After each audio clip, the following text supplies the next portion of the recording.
శుభం వ్యాధి శ్రీ గురుభ్యో నమః. కన్యా రాశి వారికి షష్ఠ స్థానంలో రాహు, వ్యయంలో కేతు యొక్క ప్రభావం కనిపిస్తుంది. ఎప్పుడైతే షష్ఠ స్థానంలో రాహు వచ్చి ఉన్నాడో ఆరోగ్య విషయంలో కొంచెం జాగ్రత్త తీసుకోవాలి. స్పెసిఫిక్గా 6వ భాగం అనేసరికి మనకు ఆరోగ్య స్థానం అంటాం కాబట్టి ఇక్కడ 6వ భాగం వస్తే పాదాలు, అరిపాదాలు, తర్వాత న్యూరో సిస్టము, మోకాల కింద భాగంలో కొంత ఇబ్బంది పడే పరిస్థితి కనబడుతుంది. చిన్నపిల్లలు అయితే అక్కడ కొంచెం దెబ్బలు తిరిగే అవకాశం ఉంటుంది. పెద్దవాళ్ళు అయితే న్యూరో సిస్టమ్ మీద ఎఫెక్ట్ పడే అవకాశం ఉంటుంది. ఇంకా అటువంటి ఆరోగ్య విషయంలో జాగ్రత్త తీసుకోవాలి కాబట్టి ఇక్కడ ఏంటంటే స్పెసిఫిక్గా తీసుకునే ఆహార నియమాలు జాగ్రత్త పాటించడము, ఒకసారి బ్లడ్ టెస్ట్ అంతా మీరు చేసుకున్న తర్వాత ఏదైనా ఇనిషియల్ స్టేజ్లో ఉన్నది అనుకుంటే దానికి కావాల్సిన ఎక్సర్సైజు, వాకింగ్ అనుకోండి, లేదంటే ఫుడ్లో మార్పులు అనుకోండి, ఆర్గానిక్ ఫుడ్ తీసుకోవడం అనుకోండి, ఏదో ఒకటి మొత్తానికి ఆరోగ్య సూత్రాలు మాత్రం ఖచ్చితంగా పాటించాల్సిన అవసరం ఉంటుంది. ఎందుకంటే 1.5 year రాహు 6వ ఇంట్లో ఉంటాడు.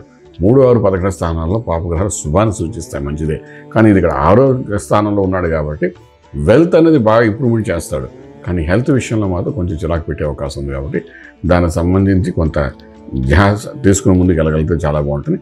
విశేషంగా ఇక్కడున్న 1.5 yearsలో కూడాను కనీసం వారానికి ఒకసారి అయినా సరే శివునికి అభిషేకం చేసుకుని ముందుకు వెళ్ళడం ప్రయత్నం చేయగలిగితే రాజమార్గంలో రాజ్యం పొందగలుగుతారు. శుభం వ్యాధి.